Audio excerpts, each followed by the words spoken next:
मजलिस इत्तेहादुल मुस्लिमीन के कई कायदीन बशमूल कॉरपोरेटर्स के खिलाफ नेरदमेट पुलिस स्टेशन में एक मामला दर्ज किया गया है। इन पर इल्जाम है कि बीजेपी रुकन असेंबली राजा सिंह के खिलाफ एहतजाज के दौरान इन लोगों ने सर तन से जुदा के नारे लगाए थे।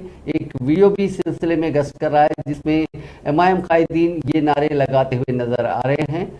ये पूरा मामला अगस्त के महीने का है जिस वक्त ये रैली निकाली गई थी। इस सिलसिले में एक नेरदमेट के रिहायशी ने सर तन से जुदा के नारेबाजी के खिलाफ मलकाजगिरी पुलिस से शिकायत की थी। मामला इस पर कोई कार्रवाई नहीं हुई, जिसके बाद वो मलकाजगिरी कोर्ट में उन्होंने एक पिटीशन दायर की और कोर्ट की हिदायत पर एमआईएम के कॉरपोरेटर्स और दीगर कायदीन के खिलाफ मामला दर्ज किया गया। जिन कायदीन के खिलाफ केस दर्ज किया गया उनमें सरदार अली हैं जो कि एमआईएम के एक कायद है। इसके अलावा 2 कॉरपोरेटर्स के नाम सामने आए हैं जिनमें जफर खान और नसरीन सुल्ताना शामिल हैं।